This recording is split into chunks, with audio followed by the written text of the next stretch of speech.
وسپریږي سمه ده راځه ته څنګه ته راځه لکه راس خبره پوښتنه راس سګریټ درکې راس سګریټ راکې سګریټ راوړي سګریټ ورولګوي سګریټ ورولګوي یاران دا جی ترینانګي د ټپ خانزي غدي ما زه چا یو خطای سره سار و دا سیدان دي ما مخکم د ترینان خیال فراغلیو نن بل چا خطای ته لوریا ملک صاحب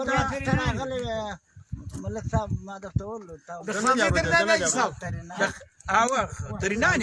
بس بل چا نن تیر کړه ول ملک دی چې دی سیدان دي نو په برشور کې د ماته دا خبره وته نه دا خلکو ته برته زما درته دا ترینان دي بس دا یو سړی دی اوس کو سګریټ ته وګورئ دای سګریټ سکي ته وګورئ یا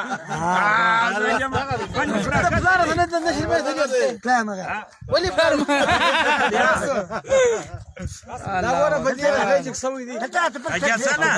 یو خبره په دغه پر وکه پر یاران باندې ته سګریټ سکه یا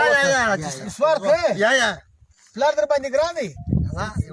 ډیر خدای سرماره ور کبلار در باندې ګران نه بابا دې راس ته حاجی صاحب راس مشت ګر صاحب حاجی صاحب بلم راو دا تراس ها حاجی صاحب ما څنګه تر دا زوی څه ډول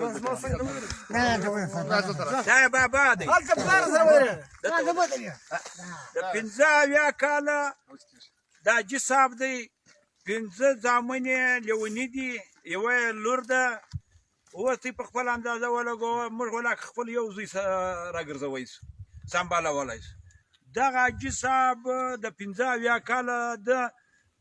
د کور والا دی هغه به هم اوس سري چې اوس ورته وګورې هغه به هم 15 کاله عمر یي د ده به 15 کاله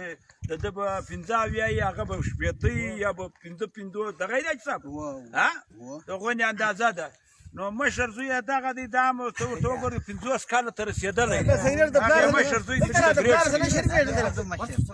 دا تر ګرده مشر دی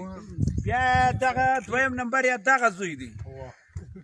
دا دویم دی دا به هم تقریبا د 40 کاله یي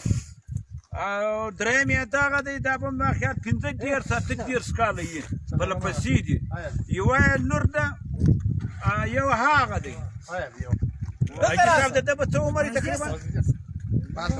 د ده به هم یو 15 کاله یي یا به 16 کاله عمر یي اته وګوره نو د دې دغه عمر دی نو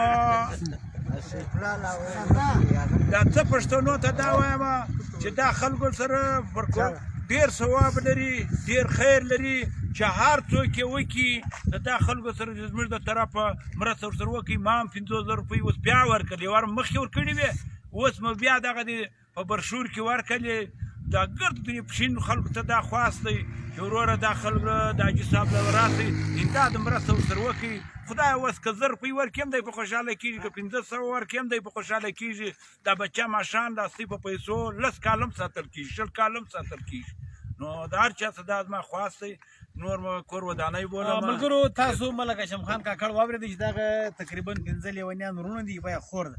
دا پلار غریب نه چې اوس پر لکړه باندې دی گزاره ډیره سخته ده لکه ملک هاشم خان چې ول خلک روغ نه ساتي د غریب ته لیونیان په غاړه کې ولوېدلي دي که موږ خپل زکات خیرات په داسې انسانانو ته ورکړو دا د پښین سیمه ده نه چې مسکینان خلک مسکینان دي هر باغ په کروڑو ماړه خلک دي موږ ولې خپل سرمایه د خپل زکات خیرات و دغه لیونیانو و دغه غریبانو کونډه اعتماد لکه ملک هاشم خان کاکړ کور په کور ګرځي د کینسر مریضان زړه ناجوړه مریضان ګوره تېر باره 50,000 اوس ورکړې زموږ مخ 1 لک روپۍ دا د ملک هاشم خان ورکړلې نو په کار دا دی په علاقه کې نور مالداره خلک شته د زکات کمیټۍ شته د زکات چیرمنان شته هغه باید دا خلک ولیکي دا بابا سره کومک وکړي مرسته وکړي وړه ورکړي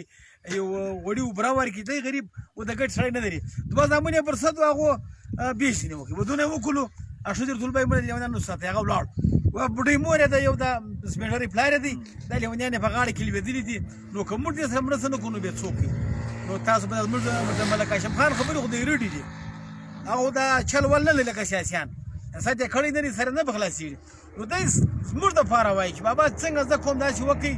یعنې ته چې څه کوئ داسې غریبانو سره وکړي دا به انشاءالله د آخرت دنیا په ښه درسي ډېره مننه کور مو ده